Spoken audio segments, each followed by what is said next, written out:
So joining us today in the Road ID studios, we got a fun guest today. I'm really excited. This guy took Canada to the Olympics in mountain bike in Atlanta, 1996, the first Olympic mountain bike event. He took all of Canada on his back. Just like grabbed them all of Get them. on. He's like, America's hat, come with me. A five-time national champion for America's hat. Multi-time winner of the Trans Rockies Challenge. That sounds hard. Yeah, I know. I don't want to. And Canada, by the way, for anyone who is curious about what America's hat is. Yeah, it's Canada. Yeah. Yeah. That's where it is. If you haven't figured this out yet, we don't live up there, but it's a very nice hat. I like it a lot. It is I a nice hat, yes. I enjoy that place. I've been there many times. Also, he is importantly, and I think for our conversation today, the director of marketing for the BC Bike Race. His name is Andreas Hestler. Dre, welcome to the Gravel Lot. Oh, well, thanks, Doug and John, for having me. I'm super excited to share a bit about myself and a lot more about the BC Bike Race. Yeah, we're stoked to have you on. At full disclosure, Pebbles, if you haven't heard me talk about this or John talk about this, I'm going to go visit Dre along with my partner Ellen this summer. It's mostly you. Well, you're very excited. I am very excited, but I am going to do BC Bike Race. Yes. So this is how we were able to get hooked up with Manira and get Dre on the show and talk a little bit about that event and all those things. But the first thing we want to start with, which is kind of where we start with all of our guests, Dre, is how did you first discover bikes in your life? Well, that's a great question. How do people discover bikes? And I guess I had my first bike at 10. It was a red 10-speed with no gears. I promptly flipped the bars up and went out in the backyard and started jumping it. As one does with 10 speeds, yes. Of course. I mean, I didn't go through anything formalized, no BMX or road racing until I was about, where was I? I don't know, somewhere around 17 or 18 in high school, just finishing high school. A few of the guys a year ahead of me had left high school, were going tree planting, coming back and buying what would be the modern mountain bike. So, some some Ritchie Ultras and some Yetis and some, we were, youngish kids then. I guess it was kind of like 1987, 88. And mountain bike action was all the Reed, the races. It was Tomac, Net Overend. And we were just little kids, pimply-faced kids in high school reading about all this excitement going on. I think that time of, mountain biking was such a massive, there was such a massive growing, burgeoning scene in Tomac and Overend. And the North American scene was huge at that time. And when did the what was the Super G downhill where they're doing 55, 60 miles an hour? When did that come into play? Oh, I don't remember, but it was in that era. It was still narrow bars and all of that stuff and bikes that shouldn't have been going that fast. Absolutely. It was on ESPN. There was some. Yeah, there were major television networks stepping in. It was sweeping. It was really global too at that point, and I think right up until about 98, and I stepped in somewhere between 88 and 98. It was on this meteoric rise, which was incredible. So did you feel like starting at 10? I mean, from the folks that we've had on the show, whether they've turned into an advocate or a professional athlete like you end up doing, there were 5, 6 years old and really often racing by the time they were 12, 13 years old. So did you ever feel like in your development that you were a little bit of a late bloomer when it comes to really getting into bike racing? Great question. And I exactly was that. I was a late bloomer. I didn't do my first bike race until 1989. So I would have been 19 years old. So out of high school, fell in love with biking, was riding around the neighborhoods, exploring the back alleys, all the things that a mountain bike offers you, this, sense of independence, no cars. I can explore. I can travel to the parties, see my friends, started to get into the technical side. And then after doing 3 months of bike couriering in Vancouver, there was a race. I saw the race. I said, let's sign up for that. I've never done a race before. And at 19 years old, actually I might have been 18 at the time, but it was just about to turn 19. I got second in the sportsman category, and that was it.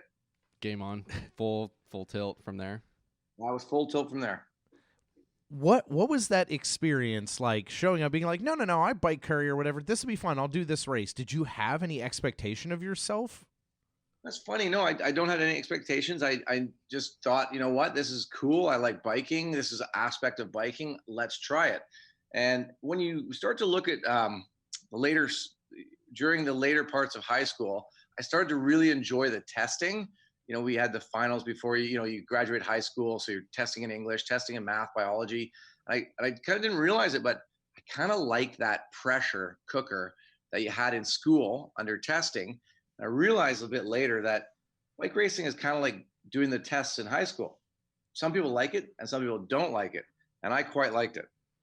Yeah, that's interesting, and I wonder how that speaks to the way that you're wired to some extent. Yeah, there's a psychology component to that, because there's like, I love competition, but it makes me horrendously nervous beforehand. But it's still like, I still crave, and as much as I want those to go away, there's still part of me that really likes that I get nervous about stuff because it matters to me. So you put yourself into an awkward situation and see how you do. And I think, whether traveling around the world or stepping up to a start line of a running race or a bike race or something that you're not comfortable with, I think the people that do that, as nervous or as you do or don't get, I think it's that people are looking to see, what they're all about. And especially when you're a 19-year-old kid, you want to see what the world's all about, but where you fit into it. Yeah. So, all right, you're 1989, racing your first mountain bike race, and I hope that the answer to this question is yes, so you can then describe it. Do you remember what you wore for that first bike race? That is a great question. I remember wearing some not wool socks. I think I had baggy shorts over maybe a chamois, but I don't know, and a Bell V1 Pro helmet. There you go. Done. Ship it. No shirt. Just pin pin that number on. Just considering it was snowing out and there was snow on the ground, there was definitely a jacket and a shirt involved somewhere. Well, I didn't know. I don't know how tough you are yet. We haven't been riding to your rib cage. Staple it right to you. So as that happened, right? You go out, you have this great result, and the racing bug really bit you. What was your trajectory from there, and really brought you to the space where you decided that you wanted to race professionally? Well, it's funny because I spent the summer racing and enjoying, and I finally moved up to the expert category. So top of sportsman, dropped back to like high school or university. And then you enter the expert category, you go right to the back of the pack and you got to earn your stripes and put some time in. And then I went away for a little bit down to Australia, a little bit of traveling, and came back. And I was passionate to get back into bike racing. And I sat down with my buddy at the time and I said, if you're going to university, you're going to give yourself a 4-year window to commit. So I said, let's give ourselves 4 years and we're going to, really pursue this dream for 4 years before we make a reassessment on how it's going. And inside of about 2 to 3 years, we were naturally progressing through the provincial, national ranks to the national team, and it would be state championships, national championships. And so, well, we stuck to that game plan, which was, it's not going to happen today. It's not going to happen tomorrow. We give it a window of time, and then we'll see how we do. And within that period of time, we just kept knocking down the barriers and moving forward and improving. What do you think that your 19-year-old self had that the majority of us didn't have when it came to having that and giving yourself that permission to trust the process, as it were? Because I think even to this day, as me, as 37-year-old guy, there's times where it comes where I want to get to the resolution right now, and I don't have time to get through the process. That's a great question. I tell you, and I think I have an answer for you. That I grew up in an environment where music and arts and pursuing your passion were allowed within my family and my family circle. So, it was always encouraged that you could find what you loved and pursue that. So I think that's where I was given the allowance to, be patient, but try something that I was passionate about. So then as you're developing and as you're making your way, as you said, through the provincial ranks and state champs and regionals and all of that stuff, was there did it come to a precipice where it was time to make the decision that, we're going to do this, we're going to make it, we're going to take the leap and try and make a career out of riding bikes? Yeah, actually, it's in 1995. So what are we, about 5 years, 4.5, 5 years after that super first taste, first bit of success. We did kind of come to a precipice, and I thought to myself, if I don't bust through into mountain biking in this sort of within that window and make some money, I'm going to go to the road. Probably. I mean, that's a lot of people's trajectory. Yeah. Yeah. So I say, so then you're kicking around, I was 25 years old, which is a kind of like, you got to go to the road earlier, or you got to make a decision. And then suddenly I got my first contract in 1995 for a paltry sum of money, but it was enough to allow me to stop working at a coffee shop. I mean, that's pretty much the key. If it's enough to take away the fact that you have to do another job, or you can focus on just that. Yeah.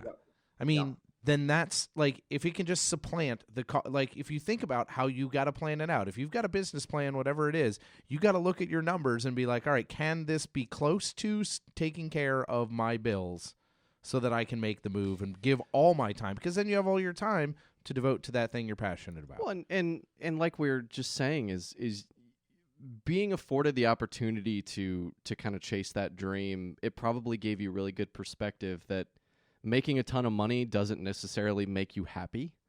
It actually allows you probably to do the opposite. Whereas if you're chasing your actual passion and you're chasing something that you really deeply care about, but you can still make ends meet, just the algebra that lines up there, $250,000 contract versus $20,000, you could probably be a lot happier on $20,000 if all you're doing is living for somebody else.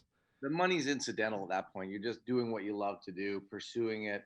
And like people say, I want to do mountain biking, I want to make money. You're like, you want to make money? Go work in a bank.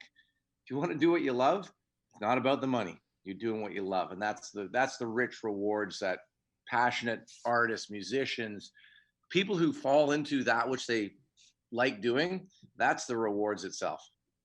Yeah, fully agree with that. I mean, I think that's what we're lucky enough to do, our passion projects, and try to make those a thing, I mean, like, the phrasing may be wrong, but I actually feel like the people that end up making a lot of money doing the thing that they love, it's almost an accident. Like, they weren't setting out to go make enough money to shove in your ears and do whatever you want. They were setting out to make this thing that they care about, and then somebody backs the brink trucks up and it's like, oh wait, this is mine? I don't I don't know what to do with it. Yeah. No, so to fast forward, there's the beauty of altruistic reason that I did what I did. I raced bikes because I loved it. I loved the camaraderie. I loved the travel. And then, so that was 95. And then by 2005, you've now been doing it for 15 years and you've had this wonderful career. It could be a music career or a writing career. And you've been prolific and you've done all this amazing stuff. But then you start to question at that point, what next? Which is, you talk about pivotal moments. So we got into it. We finally crossed that threshold into being a professional athlete and had a very long, fairly illustrious career. Like, I wasn't a super shining star, maybe like a super domestique, and some good little wins here and there. But at 10 years later from that moment, then you're starting to think to yourself, what next? Which is another, your next phase of life. Yeah. Especially I think more so for folks who are in sport. And I think a lot of the people we've talked to on the show feel that same way. And you shouldn't downplay the fact, I mean, your career, 5 national champions. Yeah, five times. That's a lot. That's 5 more than I have. That's correct, It's 5 John. more than I've started. John, that's way like that's an exponential more than you have. But that being said, you do, especially in sport, as you start to, your body changes, you age, more people are coming up with different experiences and a richer environment, the sport continues to grow, you start to reevaluate, hey, what do I want to do when I am not at the top of the physical game anymore and I'm not that person who's on the pedestal? Where was the moment for you that you started to realize that change was coming? Well, that's a good question. I would have to say, this 2005 year, I went to do the first Marathon World Championships, which was in, I want to say, Switzerland or Italy. The World Championships were the following weekend for XCO in Italy. And so, here's all these new sports fracturing off like 24 hours. And at some point, downhill had separated from cross country. And then they'd said, that's a bad idea. So they brought them back together because, we were too small to fracture at that point. So in 95 in Lugano, Switzerland, I think Switzerland. Oh, it's somewhere up there. And, so there's a 10-year career in sports is a long time, and the next generation should come along within that period of time and start pushing the older guys over the top. So cycling being a fairly newish sport, there were some guys who stayed in longer, Tinker, Ned, myself, because there wasn't a big group organized behind. But somewhere around 2005, you started to see the young guys coming along and thinking, geez, is it going to be coaching? Is it going to be team management? What is the next phase of life? But I can certainly see that they pushed us out to the 3-hour World Cup races, and then they started taking the time off and trying to get faster as you're getting older, or sprinting is impossible. So you this is definitely how I feel. It's how I feel. So it's sort of like things were going backwards, and you're like, okay, they're going shorter on the course distances. Now I've gone marathon distance. I can't sprint again. Okay, I got to start. So then that's when you started to do the longer events, like, Kabush is doing, BC Bike Race, and I started doing the Trans Rockies and the Trans Alps, and it was, there's all these other events coming out there, but you're fading off the World Cup stage. Did that scare you when you came to that realization? Yes, absolutely. Had you begun to define who you were by your race results? Yeah, of course, it's who you are. You're only as good as your last result. Absolutely. It's terrifying to, every February you get nervous until March when you do your first race. Like over the winter, you lose track of who you are because you haven't done any races. Where do I fit? Where's my value in the world? And then as all of this started to sink in for you, how did you begin to reconcile that? Well, I started to do the Trans Rockies, Trans Alp team races, and you eventually sort of settle into, I like riding my bike, and we're doing different events, but we're still traveling, and we're still, participating at the highest level of the sport for slightly older people. But it wasn't until I met up with my business partner here at BC Bike Race, Dean Payne, and he kind of prefaced the idea, hey man, I got an idea about doing this like stage race in the Lower Mainland here. And I was kind of like, oh, that's interesting. Well, let me go and do this other race here and think about it. I went to this other race, the Trans Rockies, and I won the 3rd edition. And there was just something that just kind of closed up there. It was a completion. I was like, wow, that's like, I just wrapped an entire career. I don't know why, but it was like that door closed, the other door opened, and then we segued into the next phase. And this was in, from that 2005 to 2007, and then BC Bike Race took off. So I'm curious, before we really dive into BC Bike Race, do you think that you would have had that same reaction to your final race had BC Bike Race not been a twinkle in your eye? It's a great question, and I don't know that I could actually give you the answer, because I was ruminating on it, and of course it sounded very interesting.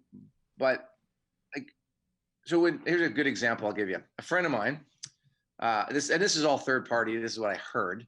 Peter Reed was the 3-time Ironman world champion. legend. But he kind of reached a certain age where he didn't know what to do, what was next for him. So he was still competing. What does the next season look like? So he called up, I think it was Mark Allen, and they were talking, and Mark said, well, what was your original goal? And Peter said, well, I wanted to win one world championship. And that's the epiphany. What did you want to accomplish? And if I go back to the beginning of mine, I didn't actually have a set goal. I wanted to travel. I wanted to race bikes. I wanted to be on the national team, but I didn't have a set goal. So how can you close out a business objective if you didn't have an objective? So it's kind of an elusive thing. And I've heard of other kids that have made the national team as a junior, and then they're like, I'm done. That was my goal. I wanted to make the national team. So without having that set objective, you have to go back to the heartfelt, what did I want from this? Which is harder to reverse engineer. So as you began to reverse engineer that, did BC Bike Race and the idea of creating an experience seem to tick those same sort of boxes for you? I think what it ticked was the idea that I could, we could share the passion that we had from a racing perspective, from a traveling perspective, from a camaraderie, because I didn't want racing to ever to be like, there's certain road people who have gone on after they retired and never ridden a road bike again in their lives. And I certainly didn't want to lose my passion for mountain biking in racing. So it was definitely, it took a while to get back to it. But with the BC Bike Race, it was a way to share all the best parts of mountain biking with other people. And we're sharing our backyard. We're sharing the single track. We're sharing the high fives and the tough parts and the good parts and the traveling. And I certainly think that was like, something that we believed in from the very beginning, which is the roots of mountain biking, as far as I'm concerned. It's all core values.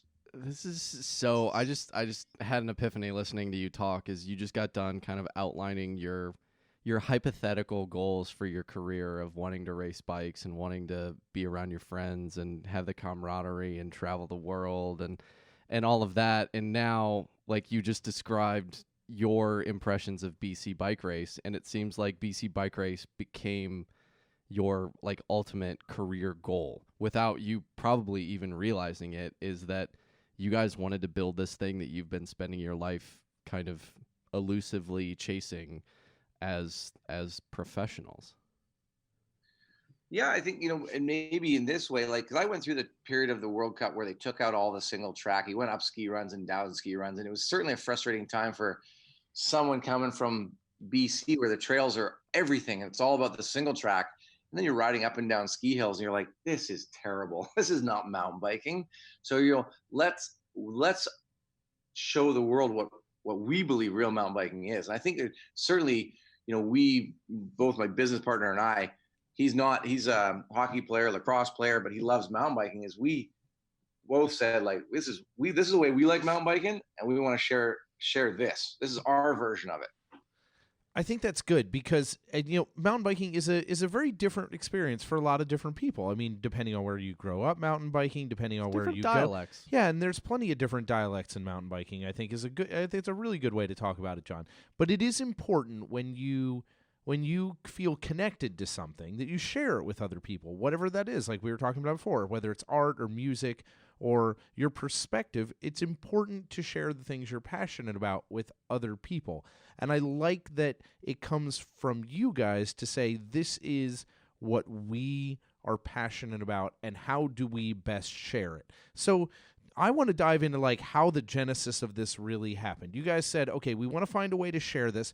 Where did the idea of building like a multi-day stage race come from? Yeah, I want to hear how your business partner pitched this to you originally. Yeah, because I like to pitch weird things at John, and John likes to pitch weird things at me. So I got to learn some tricks. What stuff do we swing at? Yeah. This is it's like the history of how things started, and it's been scripted. We've gone over this a few times. So Dean Payne was running Sea to Sky adventure races. And he'd also started a 5 Peaks running series. So he was in the business of event management. And I was obviously winning Trans Rockies multi-stage races, segued from World Cup racing and Olympics to multi-day racing, which actually when I did Cactus Cup, I always loved multi-day. So I had the experience and he had the event experience. And so he said, you know, adventure racing is kind of dying. You could see that it was slowing down. And, you know, if you simplify it, there's so many moving parts in a triathlon or an adventure race with kayaks and horseback riding and rappelling. And let's just simplify this. One sport, the one that's hot right now, the one that we love doing is mountain biking. So the stage racing thing was not newish, but it was fairly fresh with the Transalp, Cape Epic, and Trans Rockies. And so he was the one who really presented the idea to me and saying, you know, like, I've got the event experience, you've got the stage racing experience. We could do a really good thing with this in our backyard. So that's the way it happened. Yeah, I mean, you guys already know the trails. You've got someone who understands logistics and putting on a crazy amount of that piece of it. Yeah. And you've got some cachet, especially in Canada, like where you plan to do this. You can bank a bit on that as like, this is a new event. Look at the people who are supporting it, people who you respect, people who you know. We can build something special. Everybody playing to their strengths. Exactly. It's building a strength out of a team, you know? Yeah, it was very natural. And, you know, that was when I went away for that last race, came back and I'm like, I'm in, this is a great idea. Let's carry on. And, you know, here we are now 14 years later. So year one, what did year one look like? I wanted to, like, how big was it? How many people? What was year one like? Talk about sausage. Yeah. How did you make that sausage? Well, I think we had Facebook then, but we didn't have Instagram. Internet was a bit different, and I don't think Bike Mag for certainly was only print. I don't think Pink Bike existed. So we had through our mail lists and our email contacts and a few, you know, Velo News was still doing more mountain biking then. We managed to get the word out, and we had 185 people show up for our first that was 2007. That's great attendance. So many people. Yeah. How many days was it then? It was still 7 because it was 7 days that was going to finish in 2007. It was going to finish on July 7th. 777. Nice. Yeah, some synergy there. Yeah, just you're like lucky sevens, right? You know, that makes sense. So everything has grown from that point. And I think it's really interesting. You know, I've been captivated by this story, and I think, you know, you're saying very clearly, right? You know, the marketing and those pieces of the arms weren't necessarily there until later in the decade when you started to see the internet really, you know, become a thing in such a way that you could spin up the internet to help your promotion. Yeah, that you could use it for marketing perspective. And, you know, it certainly caught my eye as a mountain biker. Like, that looks awesome. Someday that looks like something I'd like to do. And I think, you know, Vancouver and, you know, the North Shore and all the islands and all of that area, if you talk to people who are mountain bikers, the world around, they know how amazing the trail inventory is there. There's no way you could ride all of it even in a year. And you certainly couldn't go visit things you like more than once. Like, there's so much good riding there. It's just it's amazing. So as you built that out, what did you find were the critical pieces to develop and grow it to this large event now where it sells out in a day? Well, you know, you're absolutely right. And, you know, one of the key successes to any business is location, location, location. So, you know, if we started a swimming event in Vancouver, Lower Mainland, it's not the right location for a swimming event, but for a mountain biking event, this is kind of a great place to be. So, you know, meshing those basic ideas together. And then, you know, it was a lot of hard work, a lot of underwear, sitting around the kitchen table, shooting the internet before we kind of got some traction, at which point we had the economic crash, which was a real blow to a startup business. So I think it was 2009, and literally into our third year, we got crushed, and we were up to about 380 people. And man, people weren't coming, people weren't signing up. It was like the most devastating, almost brink of disaster. I mean, of course, it was devastating for many people, that economic crash that we had. So we managed to survive that. And I think surviving that, which was quite a setback, back to, in our underwear in the kitchens, no formalized office space, zero staff. It was just us. So that was a big setback. So had that not happened, we probably could have been cruising a little earlier, but that probably set us back, another 3-4 years of startup business. But we had such a good time putting on the event, so rewarding to bring people across the line, to hang the belt buckle around their necks. There was no backing away from it. We knew we were on a right track, that it necessarily wasn't going to be a race for professionals. We wanted it to be like the Ironman or the New York Marathon, where there's some pros at the front, but this is for the weekend warriors. This is an event that passionate bikers will do. They will travel here. We get it. This is your holiday, so we wanted to make it the best experience for those individuals or those groups. This is your holiday. We want to show you our backyard, and all those values. We just kept working on the same program, and every one of the staff members was buying into the same program. We're the hosts. This is the party. It's your holiday. Let's make it as best as possible. Together, we can do this. I think it's interesting that you call it a holiday. I like that, because I think that's an interesting way to talk about some of these kind of like bucket list races. You have to put them in context, I think. Yeah. I mean, I'm not fast by any stretch of the imagination. I am faster than some people, but I am nowhere. Why'd you point at me? I didn't. That was an arm gesture. I was not pointing. I mean, right now, I know I'll take you on a mountain bike any day, bro. Let's go. See, do you see this gauntlet that I just threw down in front of you, John? Do you want to go race? I'm not picking it up. John's not picking it up.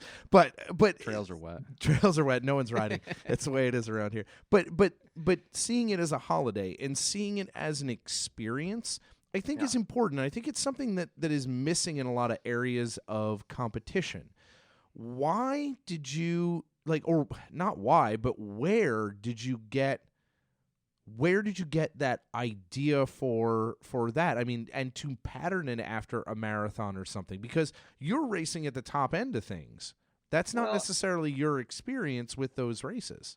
No, but after we finished the World Cup racing and we started to go to the Transalp, and I started to do some work with Ride Guide and started to do some travel literature where you would travel to a country, a state, and you would write a story. So I figured out the other side of it.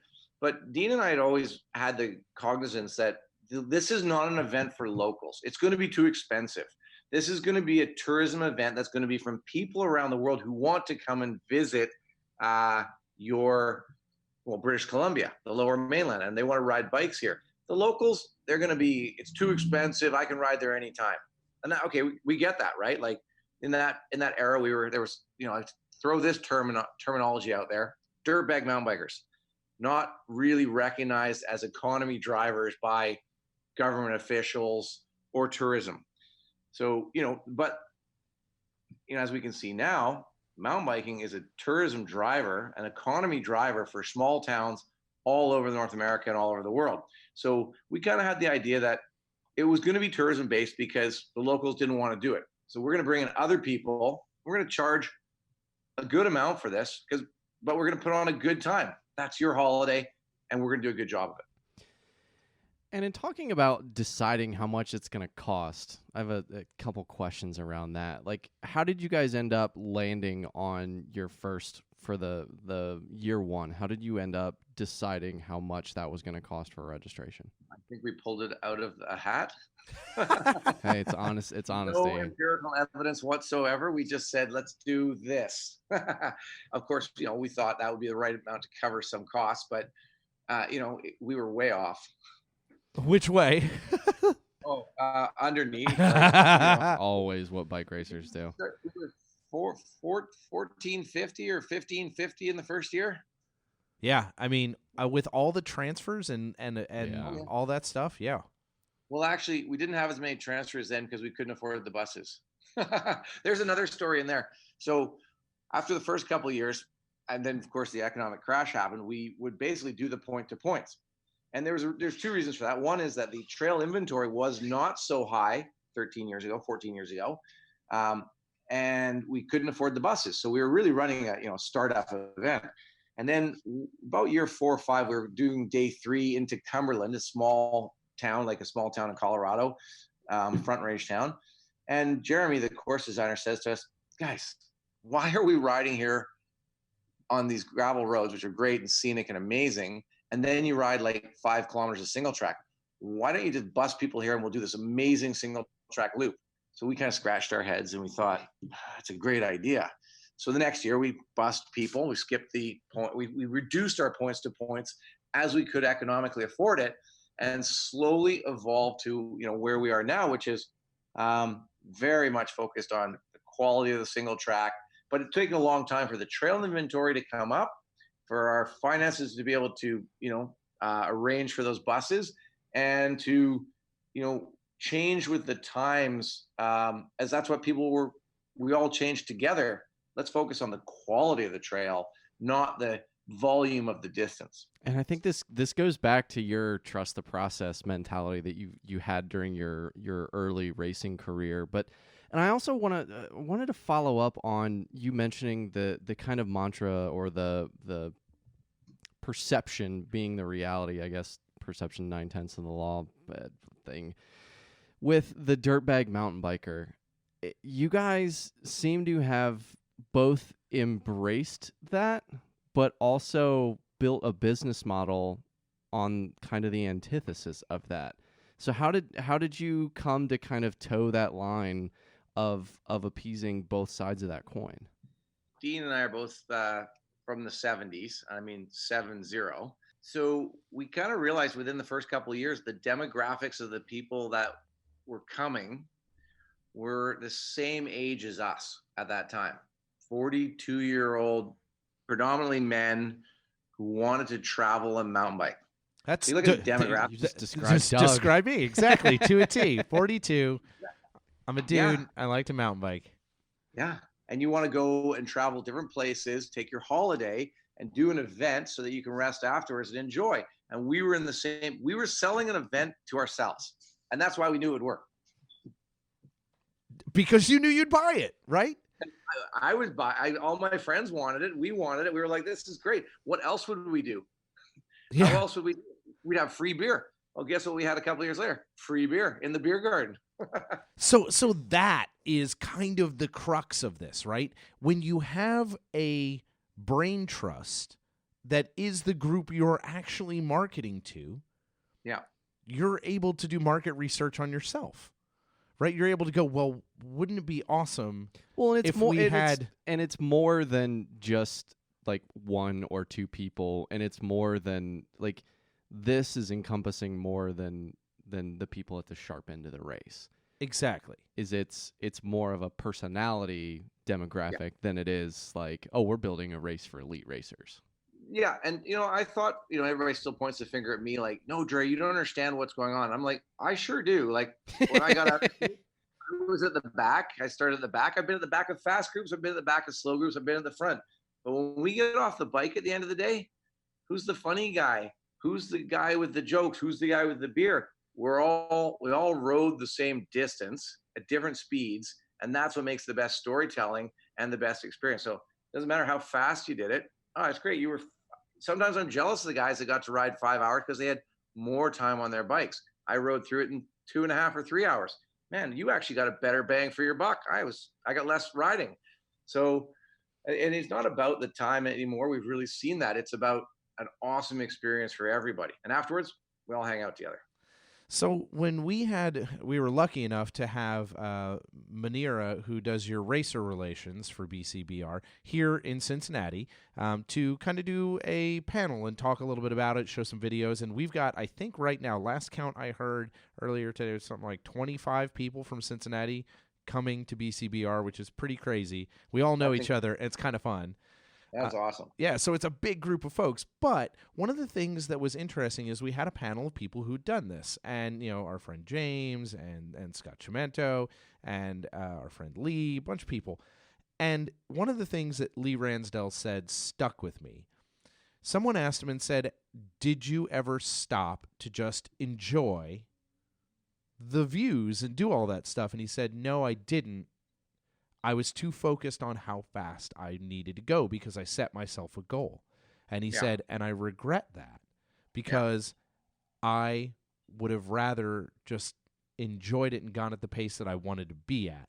And in fact, he went back and now did one of your guided tour style events this past year, and he loved that as well. But he's like, I missed part of it because I was so focused on racing.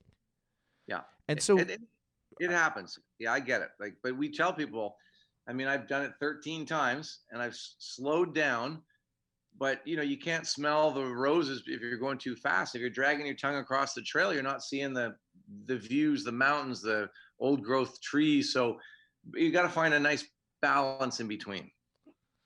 I think that's important, and I think that's what I got from both you describing the experience and Lee, and and I think it is whatever you want to make it, right? And it's about you getting. There are people who race cyclocross who are like, I just go out and race. I don't care where I finish. And there are people who can't do that. That's not in their DNA or their brain or their makeup, and they have to base their worth on results. Yeah, but I totally agree. And then those one-day events that you do, like an hour of cross or a 5-minute downhill, are so much more volatile because if anything goes wrong, you don't have the opportunity you got to wait another week before you get to make good again. And that's why I liked cross country. The longer the race, the more mistakes you can make and still come out on top. Over a 7-day stage race, man, your best bet is to start slow and ease into it. So that means looking around, taking your time, and get stronger through the week. So your best race strategy on a multi-day race is to cruise along slowly, not blow up, enjoy the views, and get stronger through the week. It's ideal for a 39 to 42-year-old older athlete who's on a holiday. For sure. So I want to ask some specifics about like how this is set up for not only for me but also for the Pebbles out there. So what type of level of rider capability do you normally see on this? Like, where are these people on their if I was to draw a graph? Well, I think that's where everybody enters the conversation. It's like, I can't do that because I'm not good enough or I'm not X enough. Because everyone out here in the Midwest sees the things from the North Shore, and they're like, skinnies through trees with 40-foot roller drops on them and crazy stuff. So these are great questions. And for the most part, BC Bike Race focuses on blue square trails. And with the evolution of the flow trails, where you've got a combination between the Rudy Rocky, which is probably not a lot different than the East Coast of the U.S. It's kind of wet and slimy, but you bounce around, slick days in California or Colorado. And then there's the flow styles that are, fun and berms and doubles if you want, or just rollers. So lots of fun on the trails. But for the most part, I'd say we are firmly planted in the blue square. And that's a kind of a universal blue square, not a North Shore blue square, not a Whistler blue square, but a kind of a global blue square. And then the distances. We are now probably just sub 30 miles a day, and single track miles are slow, but arguably you could probably walk an entire stage at 6 kilometers an hour, 5 kilometers an hour, and you're doing like 45K in 9 hours. And you would, that take out all the gliding and guiding and road pedaling. In 9 hours, you could walk a stage. And really we have like a 96% completion rate. And we are a very achievable event that is going to challenge your brain, your arms, your back, your legs, your lungs. But if you got some persistence, you'll get better through the week. It's like going to mountain bike school. If you're not a goodish mountain biker from East Coast or Colorado or California, just use those for examples, but you want to be better, this is like a crash course of how to be better. Yeah, because you're going to get into a situation and be like, all right, I got to figure this one out. I've got to ride this part, or I'm going to try to ride this part. You're going to learn. Yeah, and there are moments like, I'd say like 5% or 3% of you might want to walk some things. Where I live in BC, I walk things quite often. It's, like you take your ego, you put it aside. Well, maybe next time I'll ride that, or maybe next time I'll ride that.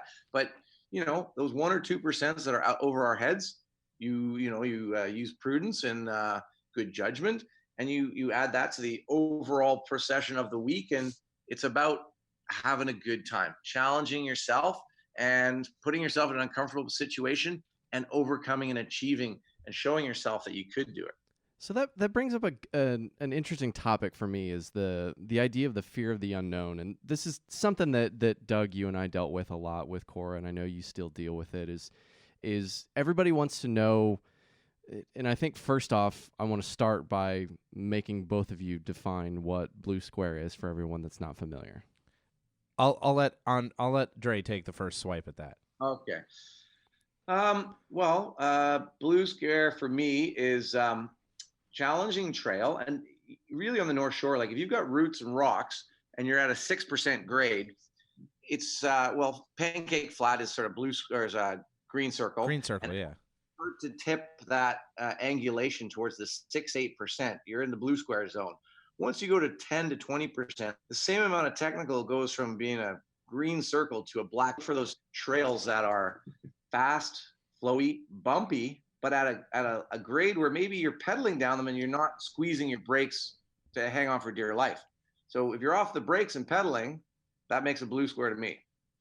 I hear you. And John, what I would say a blue square for local listeners, a blue square would probably be most of Davao, except for the really hairy downhills. Right. So if you're drawing the bell curve, it's probably it's the thick part of the bell curve. Part of the bell curve, right? I think part of where I was going with this is the idea of the fear of the unknown, and circling back to what I was saying about Cora is.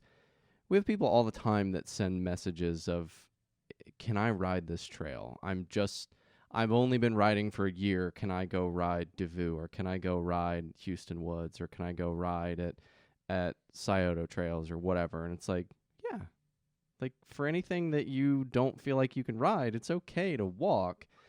And I'm curious, for those in those situations, for those 2 or 3%, Dre, are those pieces of trail marked ahead of time so somebody knows if they're, in one of the slower groups and they're kind of in their head a little bit, they know when something's coming, that way they don't get in over their head?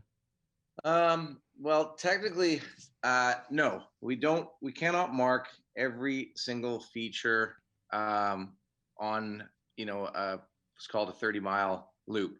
So, the premise in mountain biking is, riding in control, eyes up, forward, and your fingers are on the brake. So at any given moment, and this is cross country too, we're not enduroing down the trail, charging hard, some may, but that you are riding in control and you can make an adult decision as you see that there's a piece of trail that's dropping out of your sight. Well, I don't know what's on the other side of that, so I'm not going to hit the jump. I'm going to approach it, and we always look before we roll. I'm also a coach and a guide. So, people have discussed that maybe we could do some of that, but these pieces come in like 10-foot sections. It's a 10-foot chute or a little rocky bit. And if we had to go out and do that, it would really be like, taking the decision-making that happens for adults out of an adventure. And that would sort of really dumb down the adventure. So we have talked often about that, and yet we conclude at the same time every time that it's not like, the trails we're not driving towards black diamonds as a whole, top to bottom. They come in tiny little 10-15 foot segments of a small slab, a small roll down, a little this, a little that. But if you make good decisions riding your bike, and generally it's cross country, so you're not really going crazy, you're approaching things with your eyes open. Sometimes you get tired, but it's, we've done a great job in putting together, orchestrating an experience. And you also have to, choose your own adventure within that experience to make it as real and authentic as possible. And I think that's probably approaching it the most pragmatic way possible. Because if you're defining your clientele as the late 30s, early 40s person who wants to, I'm going to clarify, go on vacation to ride their bike and has some disposable income, that person they're not going to knowingly send themselves off into a position where they're not going to be able to come home and go to work after vacation. I think you got to pay for that vacation. There's some steps of logic that come into that it's not You're going to have the occasional person that maybe gets in over their head in one of those 10 or 15 foot segments. But I do tend to agree with you that if you mark every single one of them, then you are kind of sanitizing the experience a little bit and taking some of the curiosity out of the adventure. By day 2 of a stage race, you've taken your speed down to probably 75% of your best speed, and so you're really on a hard ride. In a 1-day event, you can really kind of get a little out of control. Multi-day event, like have you ever done one? Either of you guys? Now this will be my first. I'm really excited. It's got its own set of parameters that sort of mitigate you getting into trouble because you're on a patience program and you're tired and you're only on day 3 and you got 4 more. So you're not charging in any, you're pushing strongly, not charging. And that alone sort of sets up the way you approach each day and each trail. Like you're flowing down the trail, having a good time. You're not shredding down it, blowing corners. You're like, and you're running blind in a place you've never been before. So everything in the way it's set up is structured to be sort of safe over a long period of time, like a backcountry adventure. We run at 70% when we're in the backcountry because there's no assistance. Yeah, I mean, and the great part about this is you guys have assistance everywhere. Like this is not that backcountry experience, even though it feels like it to some extent. But like you've got like trail gnomes that'll come out of nowhere and like save the day as necessary. And we've got a huge first aid, probably one of the biggest and most extensive. And that's not because we have a lot of accidents. That's because we have all these keen first aid people that love mountain biking and they just want to help out. And for sure we are, I hate to say it, but between you and me and the people that are going to listen, it is pretty much a front country adventure where, whether it's Whistler or Squamish or North Van, but we ride it because you're tired, like a backcountry. So you get that experience of being out in the woods, not seeing the towns, but really like you're really close to civilization. Well, to me, the coolest part about it, and Doug, you mentioned it earlier, is the trails in BC they're basically the Mount Rushmore of probably mountain bike trails on the globe. I mean, in terms of the places that people aspire to go ride. Yeah, it's like going to a national monument. And like you're like, we're going to go to the mall. I'm going to see the Lincoln Memorial. Right. In the because Jefferson. we got to check the boxes, and you have so much trail, but this is this perfectly curated concoction of this trail, then this trail, then this trail by people that are local, that have spent the time kind of harvesting all of those pieces and putting a nice, just organized package together for you to go and experience as much of that as possible. Yes, I couldn't say it any better. You've nailed it exactly.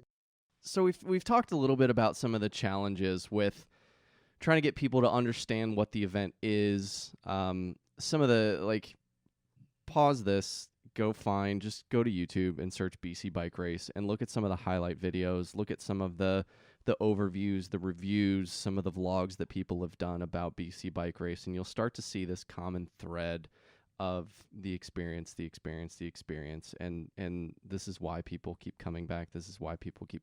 And since we've kind of peppered you with some of the I wouldn't call any of our questions necessarily hard-hitting, but we were definitely poking at some of the challenges that people have given us since they knew, we had a little bit of an engagement with you guys of some of the challenges, because it's expensive. It's 7 days. So you have travel time there, you have travel time back, you have the actual 7-day event. But since covering that, I want to give you the opportunity to kind of outline the 2-minute elevator speech to really let everybody know what BC Bike Race is at its core and how you guys kind of go to business and who you want to come to your event. Oh, well, thanks. I appreciate that. I would say that, cost-wise, if you really break it down, and especially the US dollar and the euro, you're getting a 30 to 35% discount to come and have a holiday in Canada. So there's a great incentive. I certainly can't speak to time because I've got 2 young kids and a mortgage, and time really is the big commodity I think most people are dealing with these days, which is the hardest to scrunch around. But, Dean and I went for our dream vacation a while ago. We went to Switzerland with 14 of our friends. Amazing. And then the next year he went to Peru. And I'd been to Peru before. So you're going to take places you want to go, whether you're doing it with your significant other, with your children, or with your friends. And I really think BC bike races. We're happy to be one of those destinations that people want to come to. And once you've been around to do a few of the other ones, I mean, we all go around the sun a few times. You have a chance to come back and repeat some of those experiences. I have friends that have been to Peru 6 times. That's how good it is. So I think that's really all we're positioning it is as a really amazing experience where the host of your experience cares for what happens to you. We've manicured the course. We've curated the experience. It's hard, but it's very attainable, both technically and distance. You just come here and put yourself in our hands, and we will carry you through this. All you do is eat food, ride bike, shower, and rinse and repeat. And that's really you'll challenge, but no adventure is good if it doesn't have a challenge to it. Yeah, this is how I've been describing it to people, and I'm glad that I'm unwittingly I've been repeating your mantra, and it's like I get up in the morning, I get on my bike, I ride, I get done, I go, this is broken, I give it to someone, please fix it. I go, I have a beer, I take a shower, I eat some food, I go to bed, I get up in the morning, and I'm like, oh look, there's my fixed bike, I'll be back, and I go, and to have that sort of experience is very, very hard if you're trying to do it yourself. And I keep thinking about this, like from my perspective, I've always wanted to ride BC.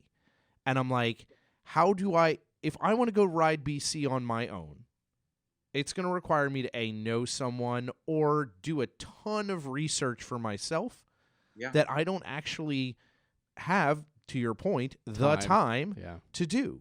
And for me, it became a weight of going, this is something I really want to do. I don't have kids right now. I know I want to start a family. Like, we're talking about our life. What do we want to do? This is the time.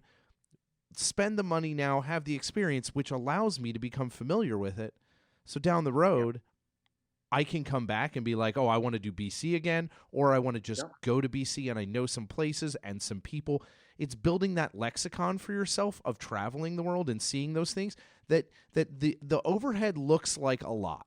And it isn't a little, but you have to think about where you're investing that money. And if you're going to go on a vacation and you're going to do something, you can do it for yourself in this space. But Disney is expensive too. There's an economy of scales in races that doesn't exist in tours. So look at the next step down from, BC bike race. You're going to go on a small tour. Your actual cost goes up because there's no economy of scale.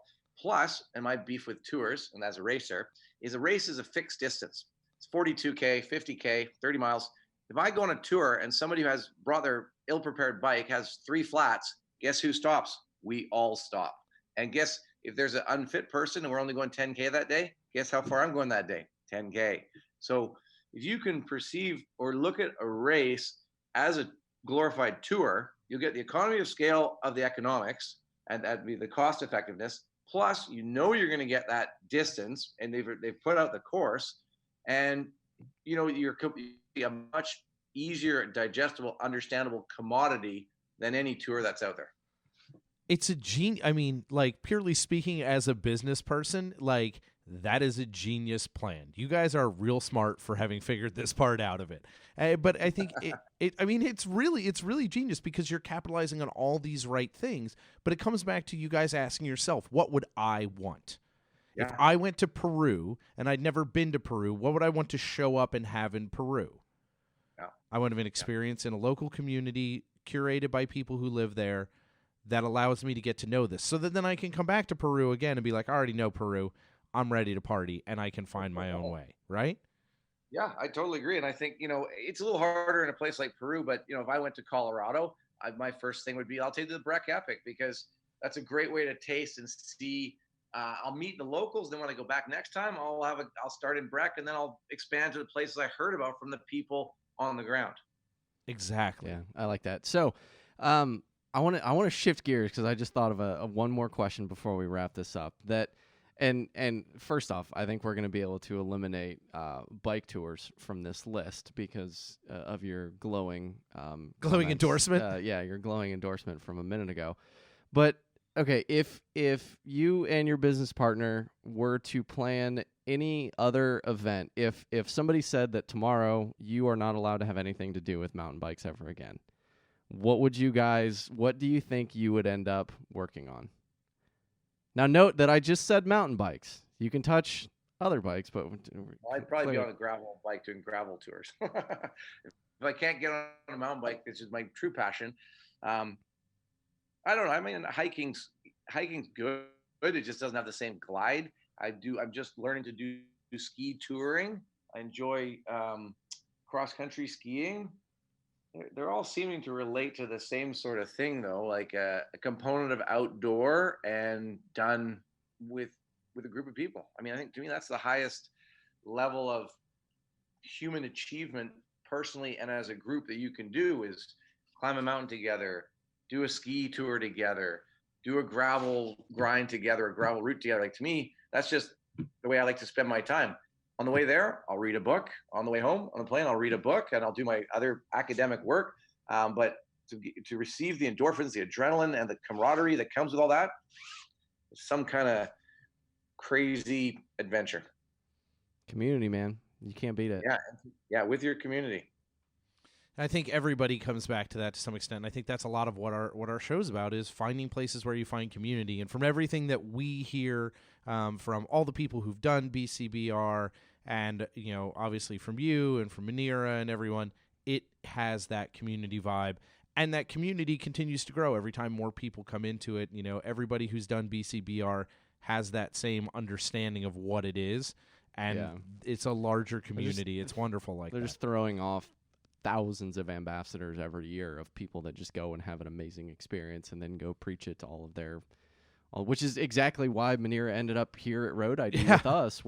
There was a small select group of people from Cincinnati that went and couldn't shut up about it, and now they're shut up about it and wanted to share it with everybody, friends and new acquaintances alike.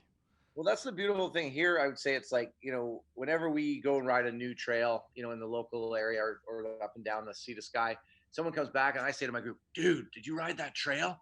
Oh, it's the new awesome. It's so sick. So I'll drag some friends. Like, I did this trail. Oh, I went and rode in Nanaimo. It's so good. We got to plan a trip to go over there. I got to share this with you. And that's really like, I think, like you said, like, you got to have those mavens of good times out there, your friends who are going to Peru, going to BC Bike Race, and they bring it back. And that's how we collect our information. And then, oh my God, yeah, word of mouth. My buddy told me, I went and did it, and I shared it with some other friends. That's absolutely how I got suckered back into mountain biking. It's how John got me to race cyclocross. It's how we've gotten each other to do all these crazy gravel events that we're doing this year as my distance lead ups for BCBR. That community of people encouraging each other to get out and explore is so, so powerful. And it's awesome that you guys have harnessed it in the way you have. And I, for one, am stoked to go, because then I get to come back and rattle John's cage about making sure he gets to go. I'm excited to have your group of 22 here. It's going to be super fun. We're fired up. So this has been awesome. It's great to hear how things rolled out for you and how you got engaged with building this and kind of its life over the past we're 13 years, 14 years this year. Yeah, we're going to year 14 this year. Yeah, so like its growth and its change is really fascinating. Oh, good. It's a big team effort. Yeah. Yeah. And we're excited to talk. We're going to talk to Manira a little bit about what goes on kind of behind the scenes and how all that stuff works, which will be real fun. But I do want to wrap on one last thing. It's a question we ask everybody. If you could have our Pebbles, who are the listeners of the Gravel Lot, the Pebbles in the Gravel Lot, if you could have them remember one thing from this conversation, what would you want that to be, Dre? If I was to Pebbles, I would say, the mountain bike community is very similar to the running community, the rugby community, but that we have a global community. And anywhere you go, you call a club up, you check in with the local bike store, the race club, you'll have some friend in any mountain bike community in the world. We are a big community. And tap that community whenever you can, because you go someplace, go to a bike shop. It's great. I agree with you. That's how I found some great places to ride. I didn't even know there was a place to ride.